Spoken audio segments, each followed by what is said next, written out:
The worst-case scenario finally happened. The bombs are in the air, and in a matter of minutes, the United States will be hit by a nuclear attack. Millions are in danger, along with the entire future of the United States government. What now? This isn't the first time the threat of nuclear annihilation was high on the government's mind. Ever since the US beat the Nazis to the bomb and was followed by the Soviets only years later, the government's been preparing for the worst-case scenario of a nuclear strike on the homeland. Initially, the threat was the Soviet Union, the United States' arch-nemesis.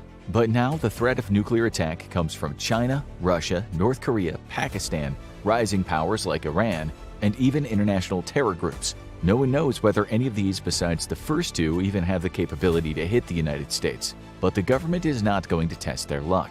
After the September 11th terror attacks, the government quickly moved to plan for all eventualities and have a plan of action in case of worst-case scenarios. There are multiple scenarios created by the Department of Homeland Security, and a nuclear attack is National Response Scenario Number 1.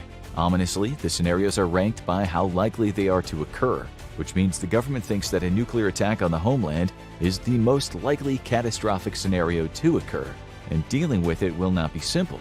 The government's first step is to try to keep a lid on the nuclear threat, and that's a lot more complicated than it used to be. In the Cold War, keeping the nukes from being launched usually meant talking to one man, the premier of the Soviet Union. While other countries had nuclear weapons, they were usually firmly aligned with one of two sides. Now, with India and Pakistan both having nukes and being in a low-boil state of war with each other, plus the notoriously unstable Kim regime testing missiles all the time, there are far more variables, and with the collapse of the Soviet Union and instability in other regimes, means it's possible for nuclear weapons and dirty bombs to wind up on the black market, which means that nuclear weapons could hit the homeland in more ways than one. The biggest threat is long-range nuclear missiles, which carry the biggest payload. It's believed that only Russia and China have the ability to hit the US this way, with North Korea working hard to join the club. Other countries' nuclear missiles are mostly designed to deal with threats in their backyard. While this is the most predictable threat, it's also the most dangerous. These are the missiles that will carry the biggest payload and could annihilate a whole metro area in a single hit. The United States, Russia, and China each have enough of these to annihilate life on Earth several times over, which is why an early warning system is key. The United States, Canada, and Denmark developed a radar system during the Cold War to warn of incoming Soviet missiles. Because the shortest route for a Soviet missile was through the North Pole, they built the infrastructures throughout the Arctic. Those systems were the building blocks for ballistic missile warning systems around the world, and they're still in play today, although they're not foolproof. During the Cold War, there were several false alarms of incoming missiles, and nuclear war was only averted by cool-headed commanders who often defied protocol to hold off on launching a full-scale response. And even in the modern day, there were false alarms. In 2018, residents of Hawaii received an emergency text about an Could a tiny $4 company steal billions from Tesla? Well, the world's richest billionaires seem to think so. You see, incoming ballistic missile, sending most of the island into a panic. Those were false alarms, but the real could come at any minute. In the event of an actual nuclear attack, the government has many plans to keep things running.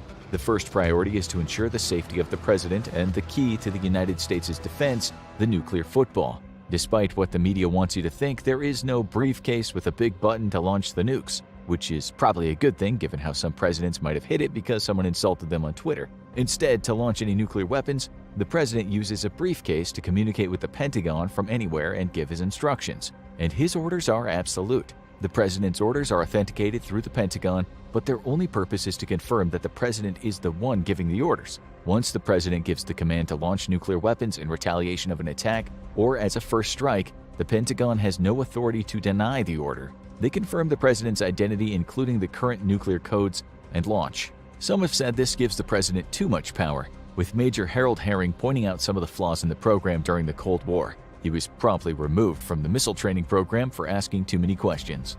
But before the missiles launch, the president has to be kept alive. Once it's clear the missiles are in the air, the president will immediately be spirited away to an emergency bunker, whatever the closest one is to his location.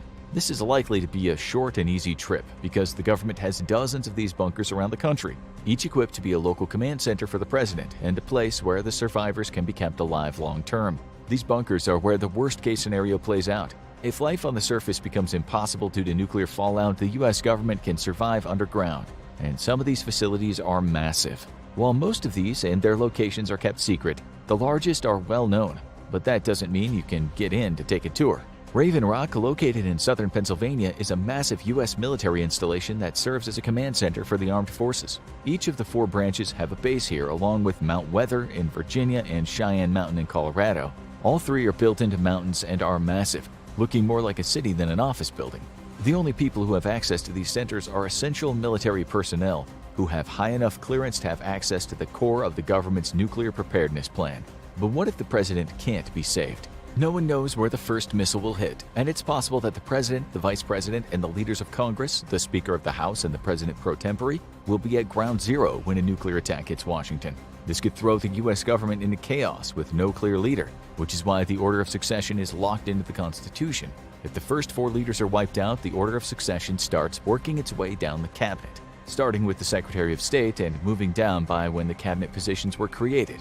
That makes the Secretary of Homeland Security last in line since they hold the most recent seat, and the government takes great care to ensure it's never completely wiped out.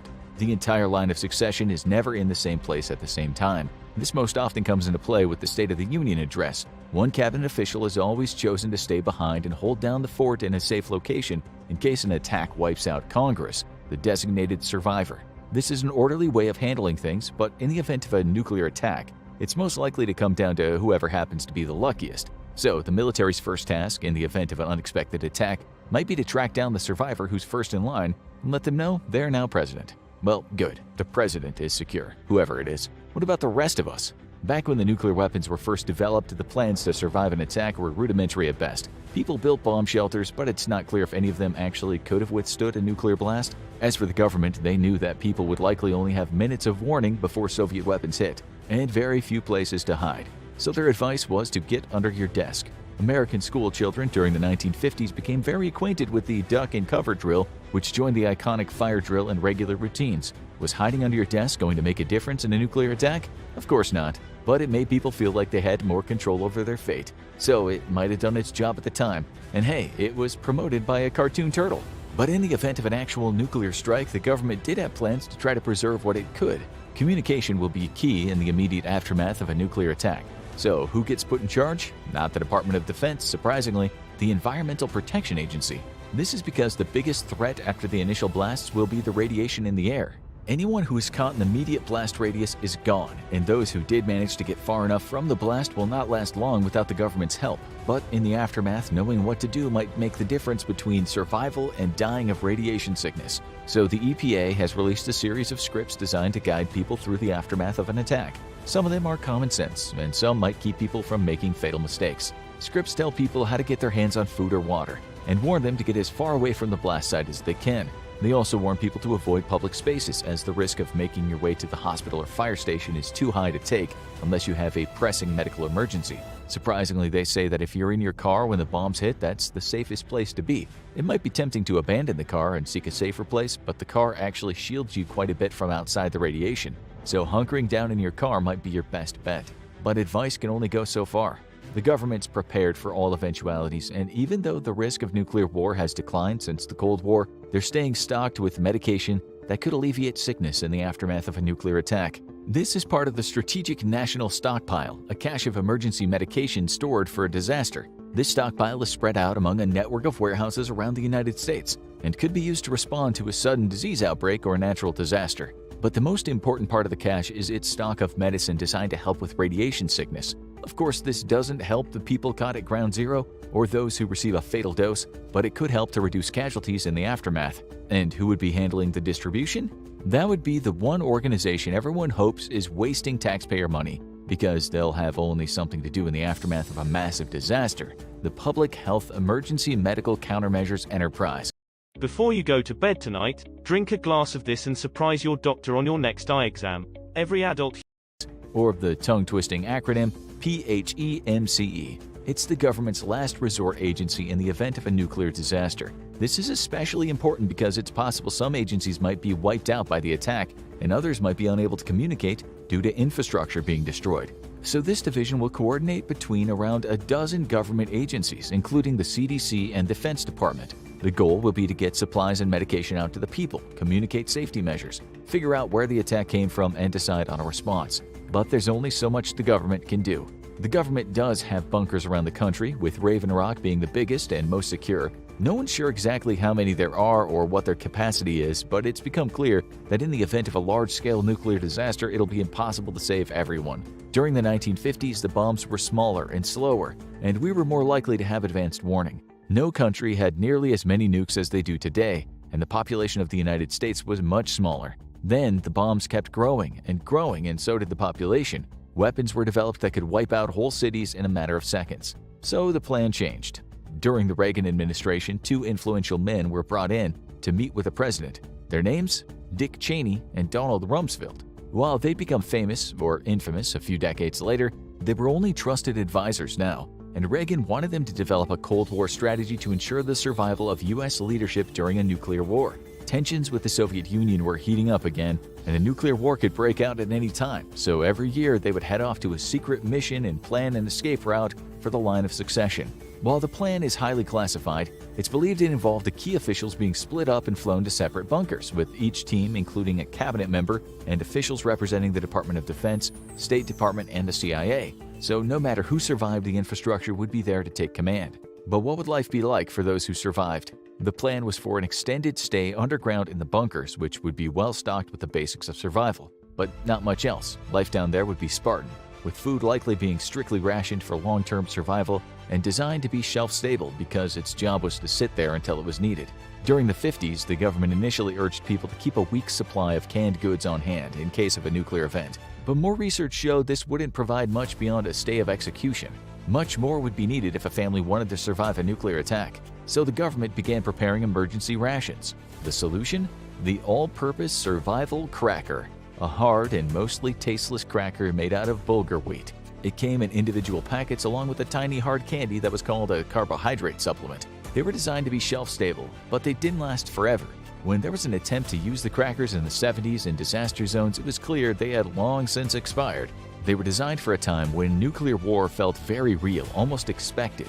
But when the apocalypse didn't happen, they fell out of use and production stopped. Today, they're not really needed. The selection of cheap, accessible canned foods that can last years or more is so large that people can stock their apocalypse pantry with ease. But the odds are people in charge have much better provisions. No one knows exactly what it's like in buildings like Raven Rock, but the sheer size of the facilities means they'd likely have room to supply a staff of hundreds or even thousands for years at a time. So the president won't be going hungry, and he might even be able to bring his personal chef along, although he, like everyone else, would be limited to shelf-stable, long-lasting foods. But for the rest of us, we're back to the old advice of keeping a supply of canned goods to last us until the outside was safe again. But the government isn't really advising people to plan for a nuclear disaster anymore, even if the odds of one are slightly higher than they were post-Cold War. And even if the government isn't planning for a war, that doesn't mean they're not ready for one. What would happen if the United States was actually hit by a nuclear attack, killing millions and wiping out much of the U.S. government? It would be clear that a state of war existed, but what if the government didn't know exactly where the bombs came from at first? The Mobile Command Center's first task would be to track the bombs to make sure that we were hitting the right target country in response. This is only applicable in the event of a missile attack. The most likely method, if an unconventional nuclear attack was launched, such as a suitcase nuke or a dirty bomb, the government's initial efforts would be on relief and investigation. But when a culprit was uncovered, whether it was a terrorist group or a rogue state, there would be hell to pay. But what if it was a superpower? The most likely threat to the US in the Cold War was the Soviets deciding to strike first, because it decided it was time to vanquish its greatest enemy and put the entire world under the Soviet boot. Was this a realistic outcome? No one's sure, and most of the times nuclear war nearly broke out was because of brinksmanship and mistaken intelligence. But if the Soviet Union did hit the US, the Defense Department had a plan, and it was a plan for maximum damage. It was called the Single Integrated Operational Plan. It was a doomsday agenda to unleash over 1,700 nuclear devices across more than 700 targets, wiping out all major Soviet and Chinese cities as well as targets in other communist nations like North Korea. It's not clear how this plan evolved over the years, but one thing that was shocking about it was that it made no distinction whether a communist country had attacked the US or not. But would this plan work today? In a word, no. When the plan was designed, the bombs being used were 80 kilotons, 4 times the strength of the bomb that hit Nagasaki. Today, most nuclear missiles are much more powerful than that, and an attack of that strength would likely not just annihilate the enemy, but cause a level of nuclear fallout that would make life on the surface completely inhospitable long term. The clouds would carry the poison all around the world, even far from the sites that were initially hit. In a best-case scenario, people would be forced to live underground for years. In worse scenarios, it could mean the end of all life on Earth. That means any response today would likely be much more targeted. But it's highly likely it would still involve a nuclear hit on the power structures of the enemy behind the attack. Other elements of the response plan would have thankfully been abandoned as well. One of the most infamous parts of World War II was the arrest and internment of thousands of Japanese Americans solely based on their ethnicity by the Here we have tofu. I won't touch this. Hi, it's Dr. Gundry here. Today I'm revealing which proteins are good for you, which you should trash, and which you can eat in moderation. First up, hamburger meat. You already know that the saturated fat in the United States, with most being held for years until the war ended. And so naturally, during the Cold War, some people looked at this blatant civil rights violation and went, how can I make this work for me?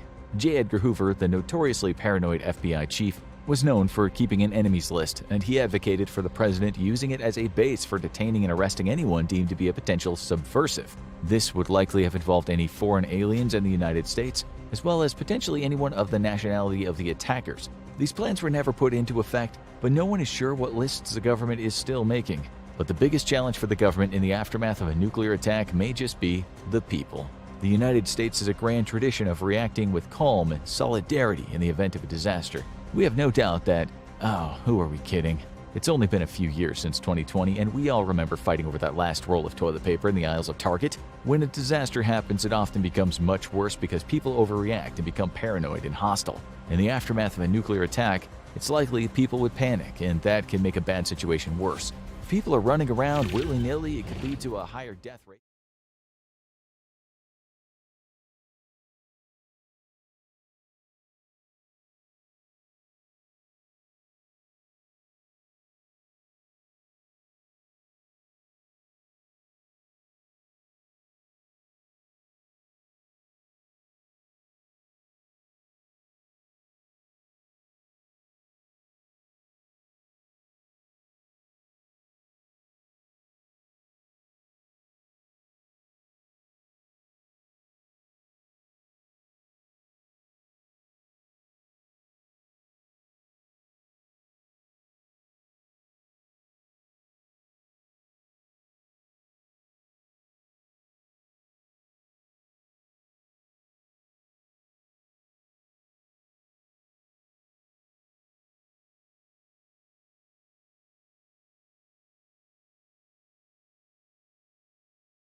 Yeti.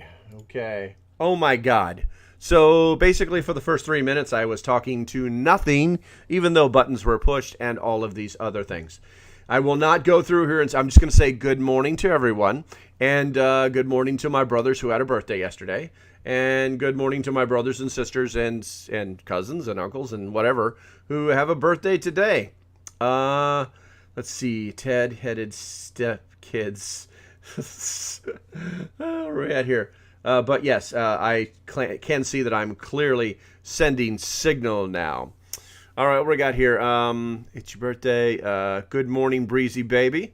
Sorry, LP, good morning. Good up. Violets, good morning. Crazy Country Peace, good to see you, girl. Let's see. All right, yeah, bam, Marcia goes, bam. She's got sound. We have sound. Houston, we have sound. We have sound, Houston. All right, let's see here. But I do have the open forum sign up right now. And whatever you guys want to talk about today, we can talk about. And if we got a little bit of dead air, then I've got a few things that I can turn on. Going to Discord side. Okay. And I've got something. Somebody's probably sending me a message on the members Patreon. Mike, good morning. That looks amazing. Want one for me in my house. Okay, they're just yapping along. Okay. Laugh out loud. We're healed. We're healed. You've been healed, Lanny. Pasta maker. Good morning, and yes, Veterans Day. Woohoo! All right, let's see here. What shall we talk about? You guys need to start putting stuff in the chat. Let's go ahead and pick a subject, and we can move on from there.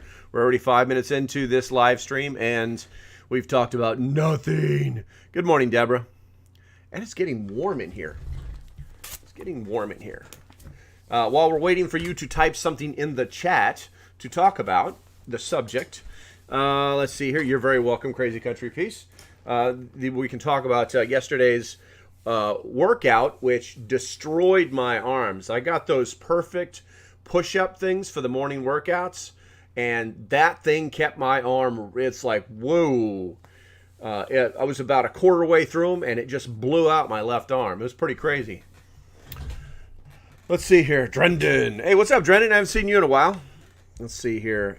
Gonna go eat all day free. Okay, so yes, and that's not a question, but it's something to talk about. Let's see here. So this morning we went and got my free donut from one of the best donut places, the best bakeries, probably on the Eastern Shore. Well, I would say it's... No, it's not in the world, but it's close. We just got... Anyway... But got my free donut there, and then we drove over to Wendy's, and Wendy's is giving a free meal away, pretty much whatever number is on the board. Get the number 7, Baconator, they rule. They got that for free, and then had to drive back here. And dude, my shoulders are killing me today from the planks. Yes, the planks will get you.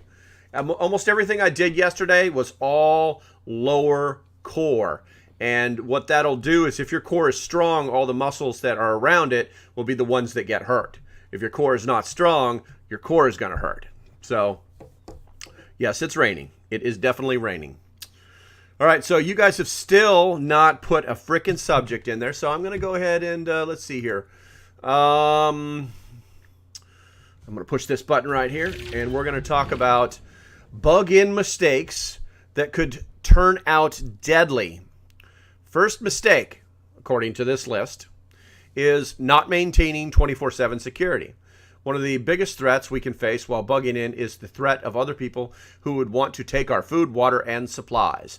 Absolutely true. This is probably the biggest problem with bugging in, is not having that ability to, Deborah, EMPs, okay, we can talk about those, but not having the ability to maintain what you have. You know, we can stack cans all day long. We can have 1,000 boom boom sticks. We can have water coming out of our ears. But if we don't have a security plan in place, i.e. more than one person, you know what I tell you guys all the time, lone wolves are dead wolves. It's just that easy. You got to have more than one person is to be part of your security plan, because you got to sleep sometime, and people will eventually show up and try to take your shit. It is that easy. So that's something to think about there. Security cameras are great, but human beings have to monitor them, so don't think that that's going to save your ass either. That's a new one. You're a new one. Oh, snap, Big Daddy. Oh, snap, Big Daddy. I'm just going to be like, oh, snap. Good morning to you. I have not seen you before. Welcome to the show. Let's see. So it's better to bug in or bug out. Drendon, it's actually pretty simple. It's always better to bug in. And the reason is because that is where all of your stuff is. It's that easy. You can fortify where you live. You can build in safety and precautions, and you can strengthen your environment, and you can have long-term food and security. But you always have to have a plan to bug out. Okay? People get this thing. It's like it's one or the other. No, it's not one or the other. Okay? Even in the military, you'd pull into a position. They probably don't do it much anymore because of the way warfare is. But the average jarhead who pulls into a position, regardless of whether he came in on a vehicle, on a foot, in a tank, whatever, they're going to get out and they're going to dig a fighting position, and they're going to continue to fortify that position and strengthen their lines of communications until it's time to move, because they cannot stay there the whole time. The same thing applies for bugging out versus bugging in. You want to create this environment where you can stay there as long as you possibly can, but you have to have a plan to leave if things go bad. So there's no plan to bug in, but then plan to bug out. Or should I say have a plan to bug out. Balkanization, go. We will not be talking about balkanization. That is... You might as well have just asked me to explain cryptocurrencies. Let's see. Thoughts on the diesel crisis. Hold on. Let's scroll back up here. Better to bug in or bugger out. Triggered happily. I like that. That's pretty cool. I don't think I've ever seen you before. Triggered happily 420. Woo! Someone knows how to get down. Let's see here. Not in a city setting. Yes, I would have a plan to leave the city. You know, when I was up in New York for that little TV show that I was on, I instantly noticed after I was in awe of seeing such a place that I'd never seen that was so big that all these people are pretty much dead. So always have it. I was immediately thinking, if something goes wrong, how do I get out of here? What escape route am I going to use? How am I going to escape? What do I need to take with me? You know, things like that. Because it's kind of difficult to get a bug out bag onto it. Believe it or not, it's difficult to carry on a bug out bag onto an airplane. There are some things that you can check, but after a while, the TSA might decide to ask you, some questions. So start learning Russian and Chinese. Atypical life. That's just foolish. That's never going to happen. I don't need to talk to them. Besides, I learned years ago that you put the muzzle of a weapon in somebody's mouth and they can pretty much speak your language the second you start to talk to them. And I don't say that to be mean. I say that from personal experience. Let's see here. Plan on a bug out if it's bad to the country farmhouse or wherever you're going to go, but have a place to go, you know. Let's see here. We got some good mornings here. American Honey, good to see you. Connie Mensch, good to see you. Same. Laura, hi, new here. Nice to meet you, Laura. Make sure that you subscribe. And if you want to watch what's actually happening, you can go to my YouTube channel.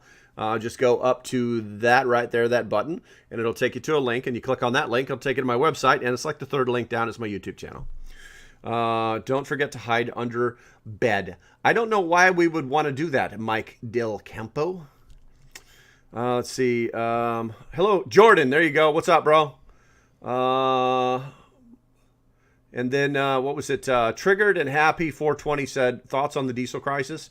Well, we are... It all comes down to the amount of produced distillates, which is where the term diesel comes from.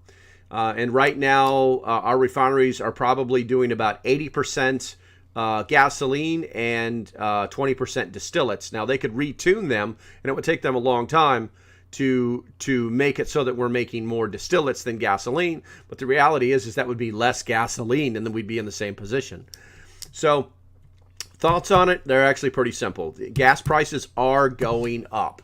In fact, let's see. They what they're doing is they're just kind of they're like 1/100th to 1/10% is what they're going up every single day. So if we just Google AAA gas prices, gas.AAA, which is what everybody used. Well, apparently the price of gas went down nationally by what? What we got here? 79. It went down by 9/100ths of a cent.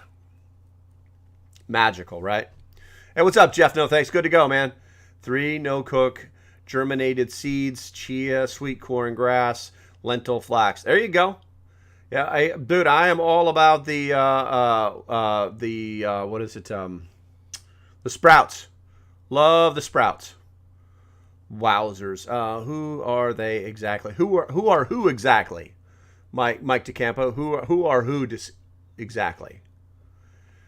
And Josh, man, good morning. Let's see here. Bob Pita, I'm here morning. Bob made it. I'm here morning all. Diesel is still going at faster than gas. Yeah, it went up. Looks like 6/100ths of a cent. But this what they're doing is just this slow. They have to raise the price of diesel because diesel is becoming. We're becoming short on diesel. So what they're doing is they're just making these micro adjustments that most people won't notice. And then instead of going up 1 cent or 10 cents a day, then what they're doing is they're going up like 1/100th or 1/10th of a cent per day. And you don't notice it because gasoline is always priced at 0.9. So if gas was 99 cents a gallon, it would be 99 or 0.999. You know what I'm saying? And that last digit, they're slowly moving around. But you can see a week ago it was 379.2, and now it's currently 379.4. So it has gone down since yesterday, which was 380. But I think it was 375 or 379 when I went and put gas in the truck today. So let's see here. Let's see, gas. Who are they exactly? And then gas. You're gonna have to speak in complete sentences, Mike. I appreciate your time, bro, but I've got 123 people in here right now, and I'm trying to answer your question, but you're like, gas. Right as if I'm not there. Right as if you really needed, your life depended on me giving you the answer that you wanted. Let's see here. Short on diesel for war. Maybe. So let's make sure we keep Biden as our ruler. Well, that isn't what this channel is really about, even though we completely agree with you, Jeff. Grocery stores only have 3 days of products, so if they recalibrate to get diesel food runs out, right? Yeah, technically, trains run on diesel. Trains run on hundreds, if not thousands, of gallons of diesel. So yeah. Hey, what's up, Jelly? Good to see you. Ruby Jules. Hello, Ruby. Let's see here. Happy Friday. Ruth popped in. Happy Friday. Diesel is named after Rudolf Diesel, its engine's designer. Thank you, James. Then go argue with somebody else about the term distillate then. Let's see. I got enough diesel to get up your way and back. I got you. Let's see here. Newbie here. What do you recommend to start prepping with first? Teresa Brooks. Do you live in a city or you were an 0411? Well, hello, young lady. Let me see if I can remember. 0411, that's logistics. 0411. Yeah, maintenance management. Gotcha. You're in rural North Carolina. I got you.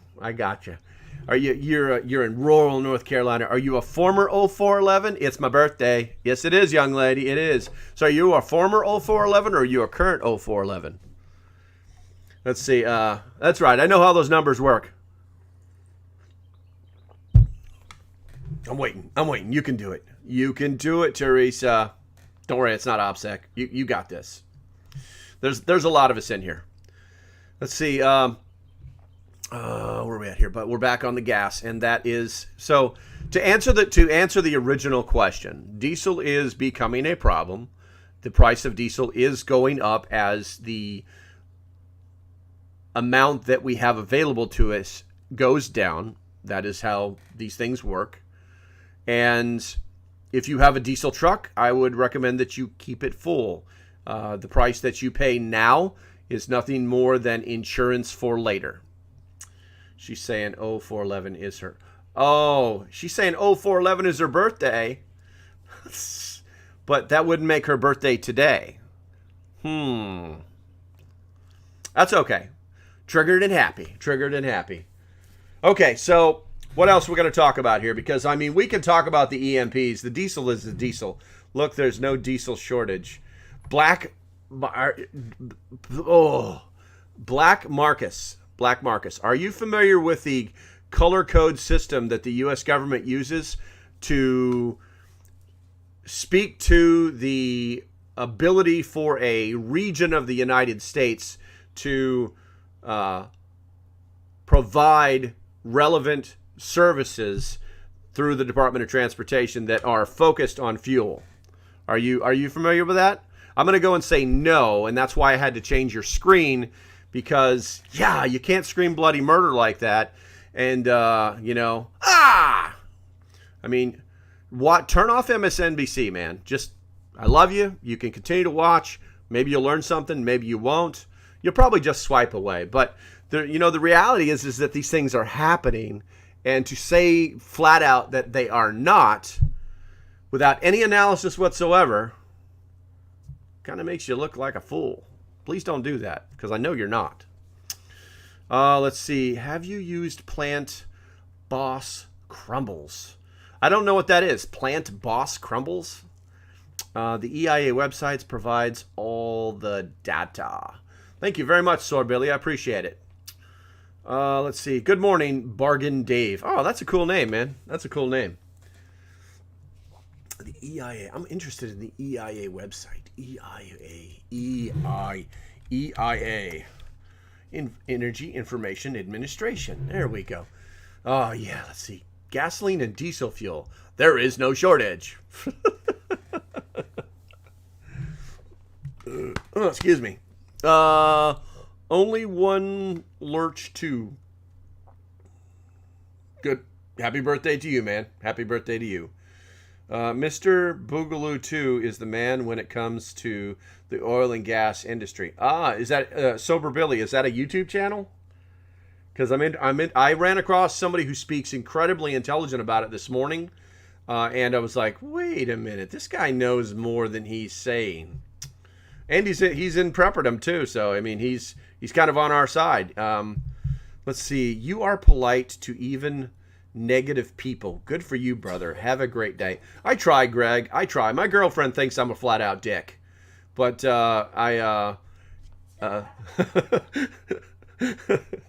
she's telling me this morning I was telling her about how I deal with people on here, and she's like, well, you don't know this and you don't know that. He could have a problem, and Brian is like, I don't care. He's a TikTok dude. Oh, gotcha. Okay, so I'm gonna write that down, man. Thank you. What was that? Mr. Global 2. Mr. Global 2. I will definitely check him out. Thank you very much. Good morning, Medic. Good to see you. And same for most of us. Laugh my ass off. My wife thinks the same about me. All right. Yeah, Vets Remembrance Day. That's not what we call it. I don't think that's its official name. I could be wrong. Let me see. Veterans Remembrance Day. Today is Get Free Stuff Day because I can't trust Google. I can't trust Google to be right. Let's see. Remembrance Day, known as Poppy Day. Tradition of wearing remembrance poppies from the First World War. Okay. Not to be confused with Remembrance Sunday or Armistice Day. Okay. When was it renamed? That's what I'm going to say. That way I can say I'm right. No, it says it's not Armistice Day. Let's see here. For users see Day of Remembrance, hostilities, traditional remembrance. Let's see, the first official Armistice Day, Buckingham Palace. All right. We're not going to go too deep into that. I think we're going to both be right. We're going to both be right. But I like Remembrance Day. That's a pretty cool way of saying it. Let's see. Let's see. Oh, thank you, Pineapple. I appreciate that. Let's see. How come diesel is still going up faster than gas? And I forgot to say good morning, Rick. I've said good morning to everybody else. You kind of slipped in there. Trevor slipped in there. James got in there. Ruth slipped in there. Thorne slipped in there. Good morning to you guys. Miss Melody says, today I'm working on figuring out my garden layout for next year. Trying to figure out companion planting for what I'm planning to grow. Yeah, I mean, that's it. That's interesting. That's actually where I'm more of a like, okay, I want to plant this and I'm going to go plant that. I don't really think about that kind of stuff. I probably should. I should probably have a better plan to plant things. But I mean, things grow when I plant them, but I don't think I'm very good at it.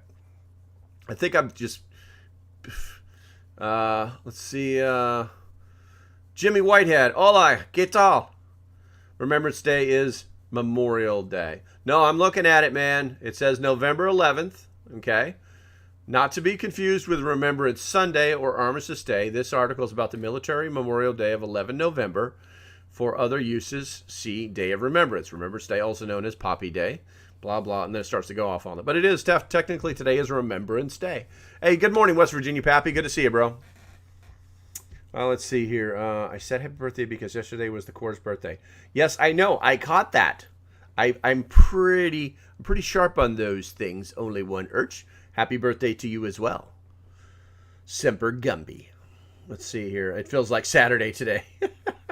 I wish it was Saturday. I don't know. The days have been going pretty fast lately, so maybe I don't wish it was Saturday. Let's see here. Today I'm driving southern Illinois to southern Arkansas to go hunting through to Chris. You're a hunting fool, man. I know. I never realized there was a freaking science to it. Yeah, I know, right? Ronan showed up. Good to go. JDM showed up. Good morning, guys. Good to see you guys.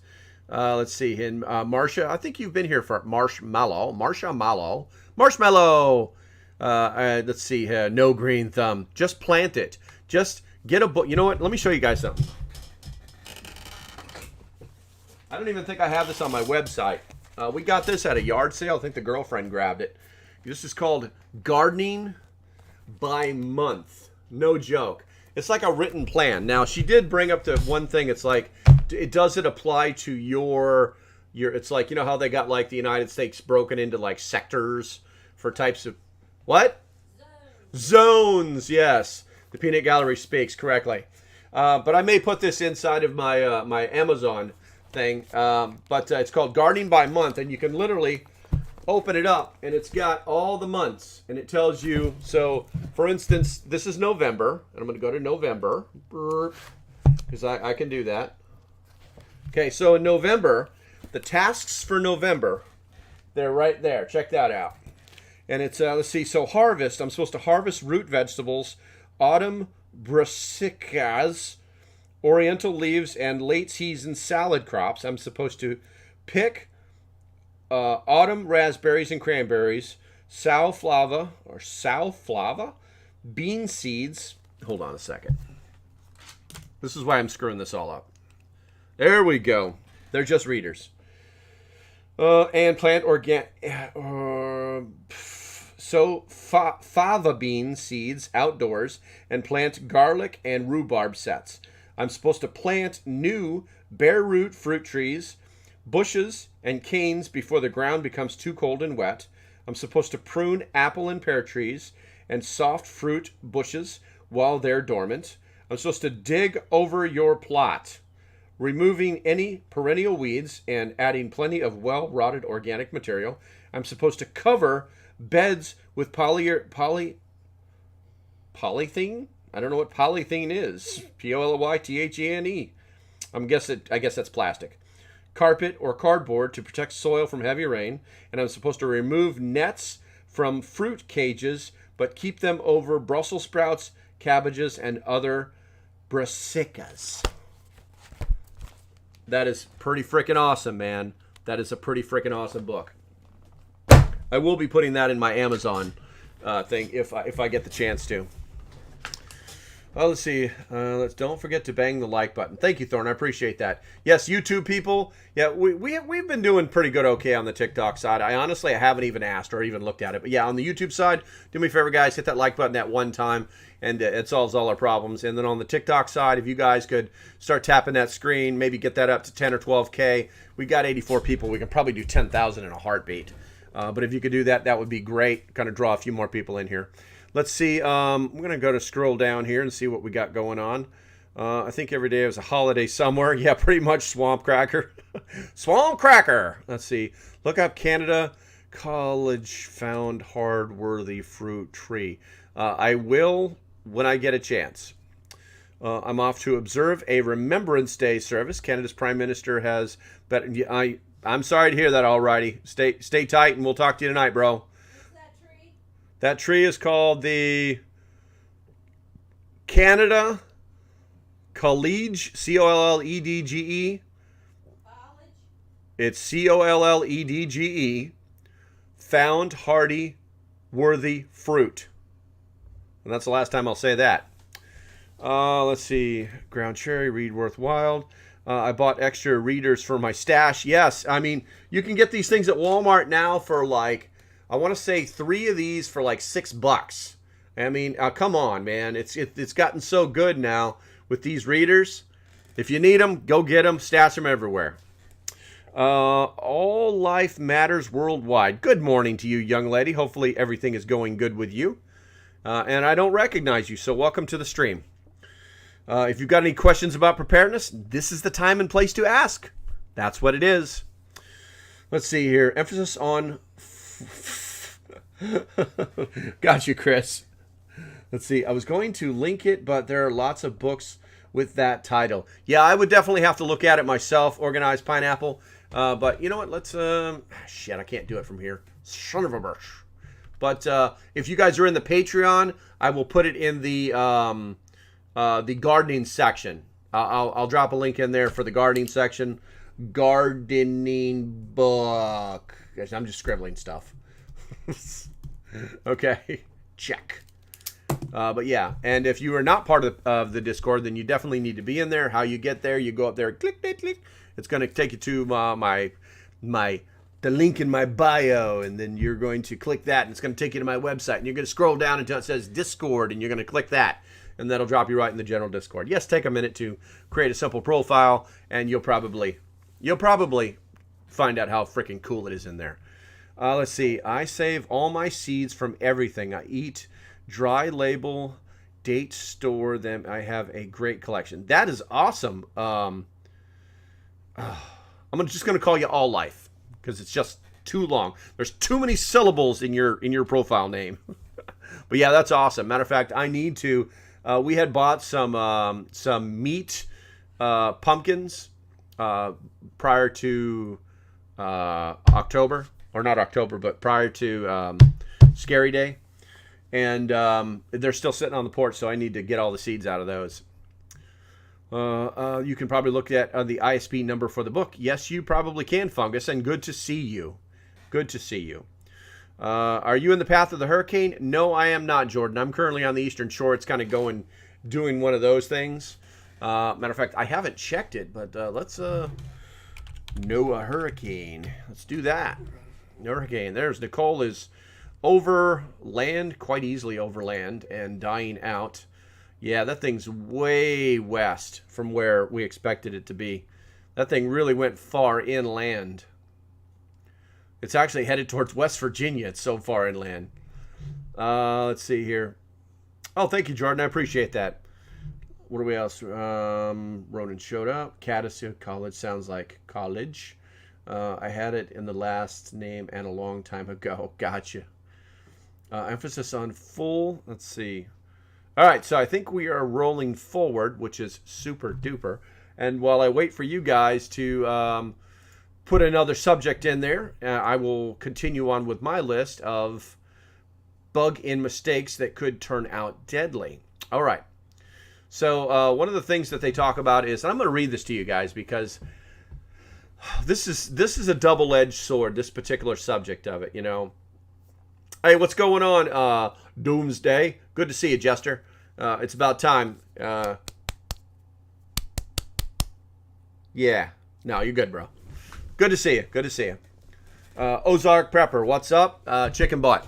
We're currently talking about whatever anybody else wants to talk about because it is Open Forum Friday. And while they're putting things in the chat, I am talking about the bug and mistakes that could turn out deadly. The next one is not helping those around you. We don't want anyone to know the extent of our preparations, but we also need to keep positive relations with those around us. You will inevitably see neighbors in need. Some old bottled water, a few cans of food, some batteries or medical supplies will go a long way to keep your neighbors from seeing you as a target. That's actually, that's, whoa, what's going on here? Whoa, let's do this. It won't let me zoom into that spot. All right, let's see here. Let's try that again. There we go. Even if you keep all your preps a secret, those around you will know that you're preparedness-minded, and they will notice that you and your family seem to be doing well while others in the neighborhood are struggling. Absolutely true. It's a balance. It's a balance. And yes, you do need to know your neighbors. That is one of my downfalls. I should probably go meet my neighbors. I do have, regardless of how far back I am from the road, how close I am to fields and woods and all sorts of things, I probably should go say hi to my neighbors and let them know that, hey, I'm an okay guy, and maybe make friends, or maybe have a block party. I don't know. I said I'd party, so now the girlfriend's in there. She's instantly thumb blasting her way through her phone to organize a party. I don't believe you. Something just happened. Don't switch. There we go. Okay, we're still good. Let's see here. Thank you. Hope you're good. Tip, you can take dried bag beans, wet paper towels, root it, grow new beans. The bag is... Beans are great. Yeah, absolutely. You kind of missed it. All Life Matters. I'm huge on sprouts and like just growing them and eating them. The 5-day cycle. I'm actually going to be doing a sprout challenge here shortly. Once I can get like a window, because I have to. In order to do it, I've got to like grow them for 5 days so that I can start the challenge, and that keeps bouncing off days where I can't be around to like grow them and eat them every day. So that's something that we're looking at. Let's see. Okay, Joe Kula. I don't recognize you, Joe, but welcome. Make sure that you like and subscribe. Hit that notification bell so that you do get notifications when I either do a video or I go live, which I do 3 times a week. It's concerning to think that we have paratroopers landing right over our country in a mass invasion. That's how that 5 countries are behind such meetings and talks. Could you be more specific, Joe? It's concerning that we have paratroopers landing right over our country. Where are you talking about? The ones in California? Are you talking about the British? I want to say they really haven't been identified, but they're likely British Royal Marines, which are not paratroopers. So be more specific, and I'll be happy to talk about it. Let's see. Catitude says, if you do serving size, you will most likely lose weight, but still enough energy to protect you and your own. Yes, Catitude. Yes. Let's see here. No, Scary Day was definitely Halloween. What's y'all's thoughts on storing seeds in old pill bottles with desiccant to absorb moisture? I'm not familiar with desiccant, Chris. I store all my seeds either in a container that breathes, because what you don't want is you don't want to store your pills in an airtight container. That's the only real rule. You You want to keep the moisture out away from the seeds. That's really it. Once they're dried out, you want them to stay dry so that they don't build any mold bacteria or start to try and sprout. Let's see. But I keep mine in the little containers, the little card or the little paper envelopes that they come in, and I have stored some inside of glass vials and haven't had any real problems with them. But for long term, but I also kept those vials in a cool, dark place so that moisture would never be an issue. The changing of temperature inside there, condensation, atmosphere, that kind of thing. Let's see. Idea: if you soak or pre-soak beans, then freeze 24 hours to quicker soften. I don't know. Let me read that again here. Let's see. If you soak or pre-soak beans, then freeze 24 hours to quicker soften. I don't know if that would work. I just know that from my experience with going from dry to soaking beans to cooking the beans, the longer you soak them, the better. You just kind of have to watch them. I have had a lot of bad luck with soaking beans or not soaking beans long enough. Let's see here. Too many people on the East Coast don't have bug out bags. I believe that. Phyrexian Hydra? I feel like you've made me say the devil's word or something. Thoughts on storing charcoal and kerosene? Those are actually pretty simple. The only problem with kerosene is you have to treat kerosene the same way you treat jet fuel or the fuel that they use to put in propeller-driven aircraft.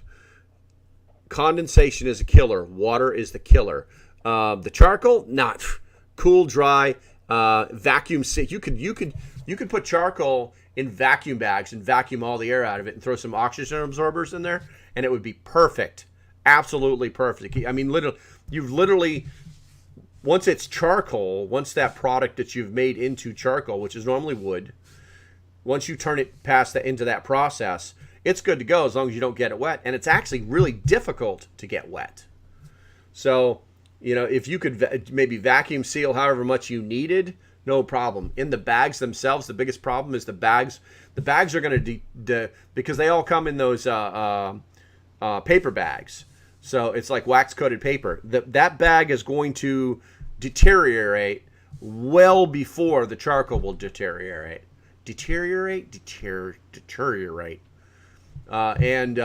So if you wanted to go overboard, you could vacuum seal some charcoal, that stuff would be like when the species that comes after we're all dead comes, they're gonna find your charcoal and go, wow, these guys were pretty smart. Let's say here, Magic Player Prepper. I don't know what that means. I know who Magic Prepper is. Not a fan. But I do know who he is. I don't know what Magic Player Prepper is. Kerosene takes too high of a heat to light. Well, that's why it's perfect for in-home use. It does take a higher, but you can light kerosene with a lighter. I mean, it's not that difficult. It's not like diesel. You can throw a lit match into diesel, and diesel will be like, hey, whatever, dude. I've seen lit matches float on top of diesel before, lit, and they don't set it off. Because it's really not about the liquid, it's about the fumes. So, but kerosene, that's why kerosene is used for home heating, because it has a low ignition level. But it's not a thing. They make I don't know if they still make them or not. But I saw one at a yard sale and I almost got it.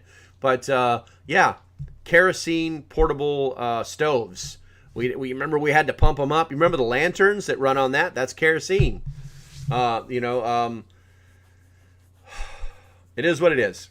Let's see here. I play Magic the Gathering. It's a game. That's where my name. Oh, I got you. Okay, I understand. Yeah, I've never played Magic the Gathering, but I understand that it has a huge following. I play it. Yeah. See, the girlfriend's played it before. She likes that stuff. Let's see here. Must bug out bag exclamation. Toe clippers, full tang knife, hand mattocks, folding shovel, or or I'm gonna go at least a gardening trowel. Yes, Gerald. I think I'm gonna say yes to most of that, but I think that unfortunately people don't understand what weight really means. Now, if you're a big strapping 200-pound man, which I am, I wouldn't say I'm strapping. I would say I'm strapped. But if you're in excellent physical shape and you've conditioned your body to carry, over 60 pounds for 20 miles a day, then hey, go on. Keep stacking shit in that pack, bro. Guarantee it. But if you're smart, you'll find tools that you don't need all of those things. Let's see here. But yeah, the toe clippers, okay, good to go. Good to go. Full tang knife, always. If not, get yourself a true folder. If you guys have never seen one of these, this is the ultimate folding knife. It's so revolutionary that the lock in there, the lock is actually back here, and you actually have to hold the knife a very specific way just to fold it. This is the closest thing to a full tang knife. Think 250 pounds. Your pack or your body? Hopefully you're saying your body, because if you're cranking 250 around on your back, then you're basically just a dead bug. Just fall over, dude. You're not getting up. I'd say the shovel. I can bushcraft a knife and an axe. Yeah, well, and it depends on the shovel too, man. It depends on the shovel.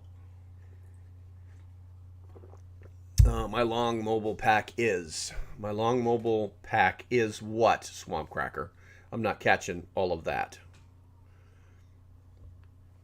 We got here. Let's see here. You need to meet to make sure they know that you aren't a threat to in SHTF. Yes, Chris Leroy. Yeah, as far as the neighbors, yeah, they need to know. I mean, well, we first moved into this place. When we moved from the other place, everybody that was around us knew they shouldn't come around, but they also knew that, if their dog showed up at our house, we'd bring their dog back to them. So they knew we weren't a threat. In this place right here, I kind of basically, the neighbor had a party and they parked some of their friends decided to park in my yard. So I was basically, hey, get your cars out of my yard. I mean, I could have been nicer, but I wasn't, Is that knife in your store? I don't know, Miss Melody, but I can put it in there and send you a link to it. I actually bought this knife off of, and I have not seen her in a while, so I hope she's okay. One of my Patreons opened a digital store that sold guns and parts and knives. Oh my! And I actually bought this off of her store. We kind of, friends support each other. You know what I'm saying? I can check, because I think you can buy these on Amazon, but I'd have to find a link for it. But once again, this is like I said, this is a beefy knife. I mean, look at it in my hand. This is a beefy knife. No question about it. And because of its locking system, it's almost the same as having a full tang knife. Now, could you break it? Yeah, you probably could. But you can break a full tang knife as well. But you literally have to have this piece of paracord back here to actuate it and open it enough for you to be able to close it. Let me see. Hold on a second here. They're really, I guess I got some attention on that knife there. Let me see if it's in my store. If it is, then I will give you guys a link. My store. Where we got camping. I don't even know where I would put that. Maybe it's under miscellaneous. It is not under miscellaneous. Okay. Let's go to camping. It is not under camping. Let me just look for it real quick. Steel pocket knife. Yeah, it's made by Steel. And I can't remember. I don't know if it's actually imprinted on there or not. Where are we at here? Cold Steel. There we go. Let's change that search priority. Cold Steel pocket knife. I'm looking. Cold Steel makes some pretty good products, but this was a unique knife. It did not. A lot of people don't like it, but because of its locking system, And the first versions of it, I think it's called the Bushman. Cold steel pocket knife. Bushman.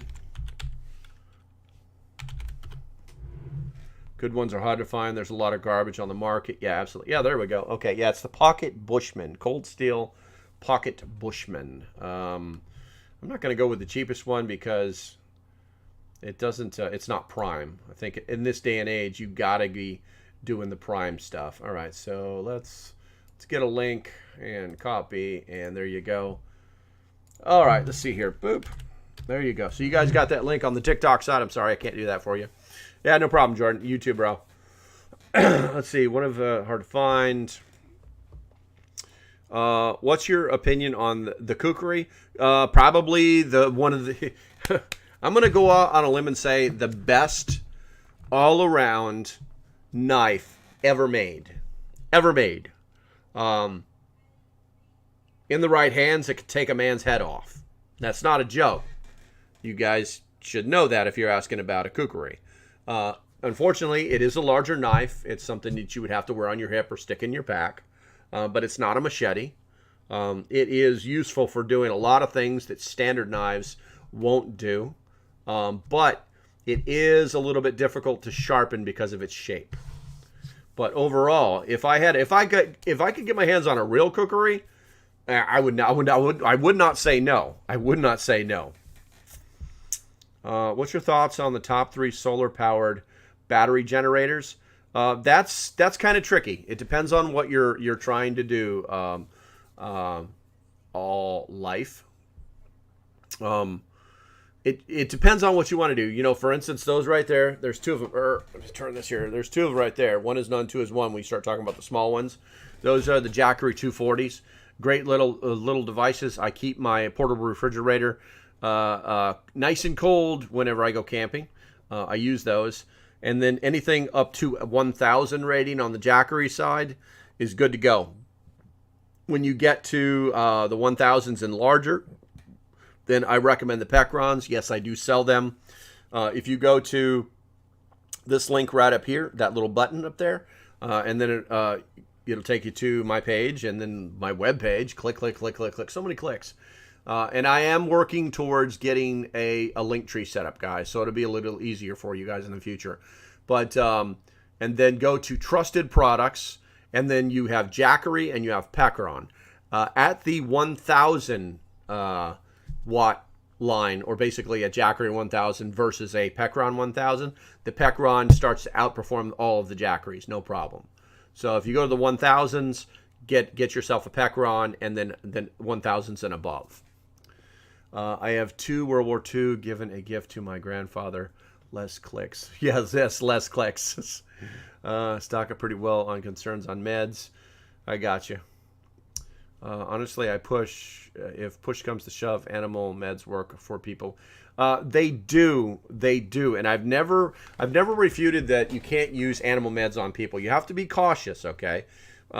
Basically, with the amoxicillin that, or we'll just say antibiotics that they use on animals, they will work on human beings. They are not the same thing in any way, shape, or form. I've done several videos on this.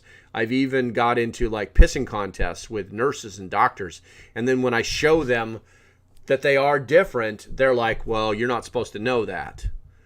And it's all about having the ability to, once you've identified that you need these antibiotics, that you can, 1, use them rapidly, and 2, those antibiotics will hasten or make your recovery even faster. You see what I'm saying? So, open heart surgery just done. Whoa, dude. Okay. I hope you're done. I hope you're okay, man. But you know, it's like, so if you just took like 1,000 milligrams of amoxicillin, it would not be the same as the amoxicillin, which is I think it's like amoxiclovir, and it's basically 825 milligrams of amoxicillin and 225 milligrams of clavacicine, I think, and that makes the amoxicillin work even more rapidly, and it's even a wider multi-spectrum dose that you're getting. So yes, you could do that, but saying that is the same exact argument of taking it down one step. Well, you don't need to take animal. You wouldn't need to take animal antibiotics because you can do the same thing with natural herbs. Once again, those things will work, but they'll take longer to work. Now, if you're in a crappy situation, do you really want to be down and out, sipping frickin' whatever tea, eating garlic cloves for a month, or do you want to be done with this shit in 10 days?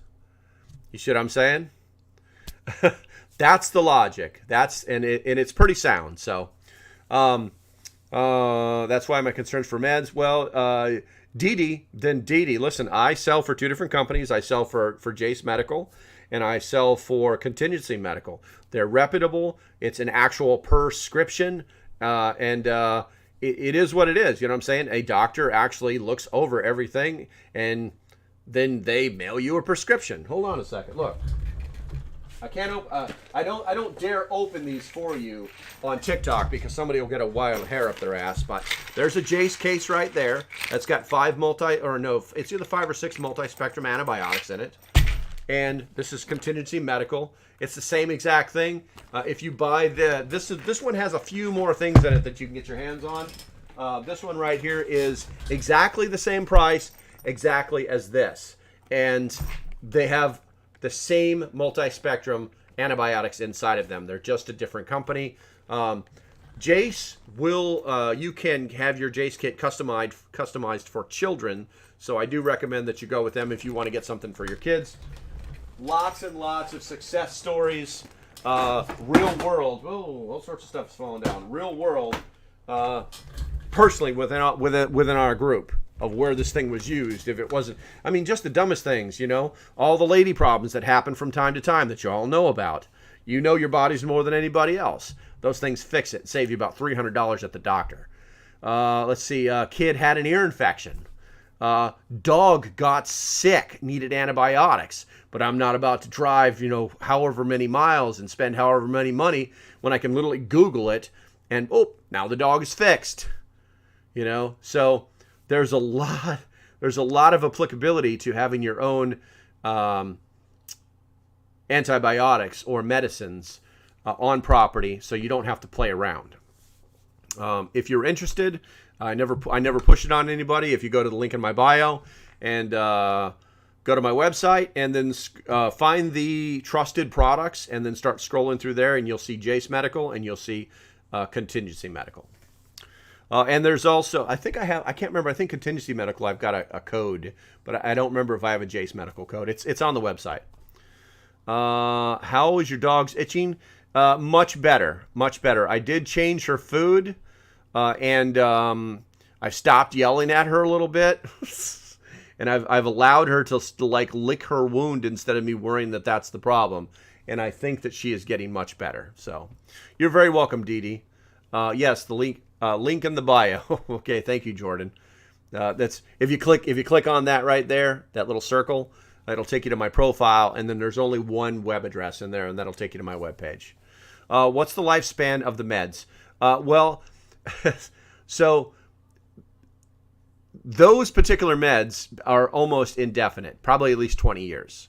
I did a whole video on this where I really went down the rabbit hole and tried to find out why every single medication you get in the United States that is not liquid has a 1-year expiration date on it.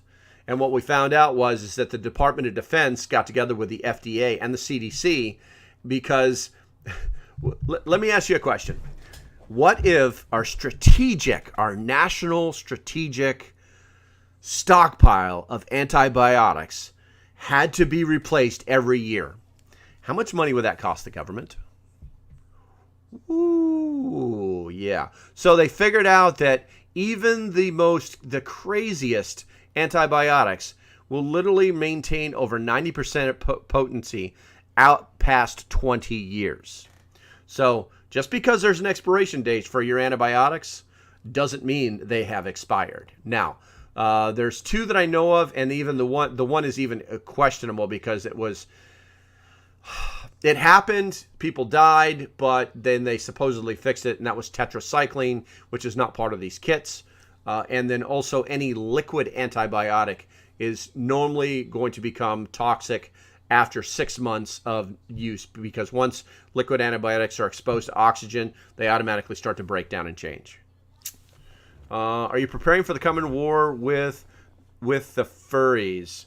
I don't know what I don't run in those the furry communities, so I don't think that I am. Boom Boom Stick, stop furries regardless if they're real or not real. And you are walking the line. Let's see. More than gas right now. Let's see here. When's the next bean? I don't know. I normally ask about if anybody wants me to do another podcast. What I was thinking about, and you're free to steal this idea from me, Doomsday, because Doomsday does his own podcast, and he's catching a lot of traction. You guys should definitely follow him on Podbean. But I want to find someone who is I wouldn't even say liberal. I would say leftist minded, and just ask them questions, and actually have like an adult conversation. I think that would be very educational for anybody watching the stream or the Podbean or whatever they're going to call it, the podcast.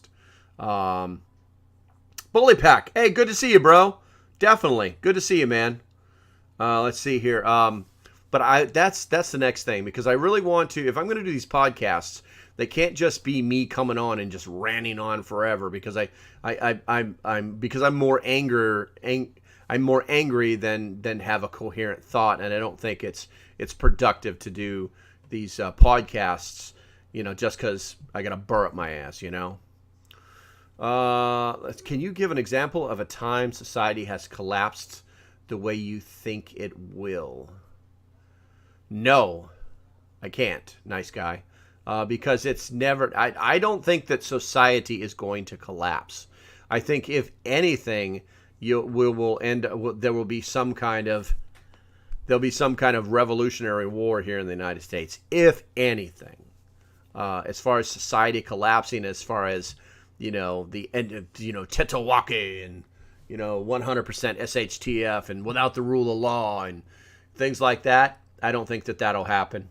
I think that any attempt to try and make that happen would be very short-lived, because the reality are very, let's just say they're not level-headed, and they're emotionally driven, and they'll very quickly find out that most people who they don't like only have stock and shovels. So I don't think it'll ever happen that way, or the way I see it. So let's see here. What else we got here? Because we are 1 minute over our 1 minute time, but I feel like we can probably keep going for a little bit. If you are not a follower of the podcast, then you know what I'm going to try and do? I was trying to do this earlier, and I could not. Where are we at here? 1, 2, 3, TikTok. No lives. Let's go back. I tried to find my own podcast, but I couldn't find the damn thing. It's so difficult for me to find my own podcast. So it's let me click on a few things real quick. Live. It should be tiktok.com/localprepper/live, where it should be. Error 404. It is not happy. It is not happy. Doomsday over on my YouTube side. Good to see you, bro. Hopefully, hey, did you ever get that video problem resolved in your new studio? I hope you did. I hope you did. You need a sharp and pointy section on your store. Noted.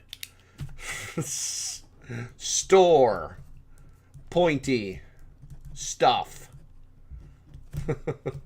I'll get it in there, Bo. Don't forget to like. on the way out or before. I got you, Rick. Thank you.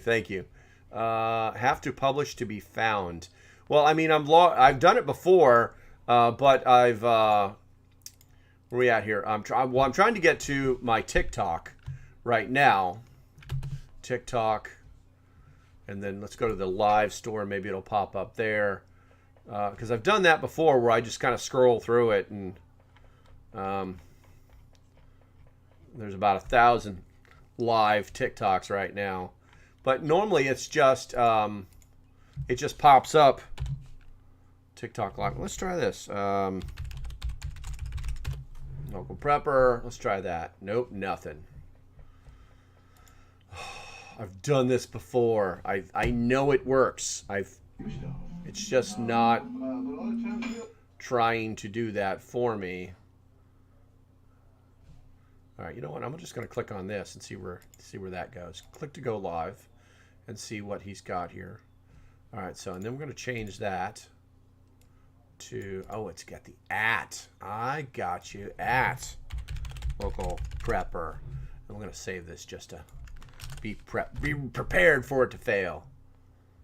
No live video. No live video. It's saying I'm no live video, but I'm live video right now. Son of a bitch. We're just gonna turn that off. I tried. Let's see here. Okay. Yeah, I think we're gonna call it, guys. So Patreons, if you're not on the Patreon, you need to be in the Patreon. Why? Well, we do cool things like tonight we do the live Discord call with all my Patreons. We do that for sometimes into the night, but I don't go that far. Bring your adult beverages. We have a great conversation about the world around us and our preps, and a lot of times we're just talking smack. We're making friends. We're being friendly to each other. You know, we're building that digital community that I've been trying to make for a couple years now. And if you're not part of that, definitely get in there. Patreon. How do you get there? Just go up to there and click. I've been keep pointing you guys to my website. And support the channel, and you'll find out all about it. Let's see here. I think that's about it. I do owe you guys a handful of videos about different things, but the weather has not been super great, and I don't like to do my videos inside. I like to do them outside.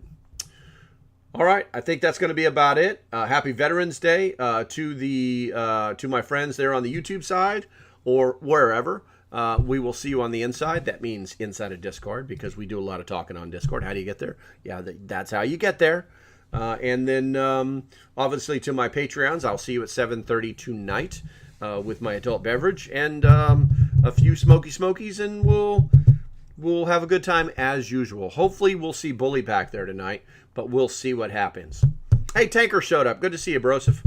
Let's see here. I cannot find podcasts either, LP. I stumbled on someone who's doing a podcast together. Huh. On someone and you do. No one's doing a podcast with me right now. Okay. I think that's going to be about it. I'm going to go ahead and push those buttons on the YouTube side. And as usual, stay safe. Have a great day, and I'll see you when I see you guys. Thanks for watching, and I hope you decide to support the page. If you like what I'm doing, go ahead and hit the link below. It didn't take you directly to it, you can just hit the support page. That's what it should look like. All you have to do is either hit the Patreon symbol or the join button.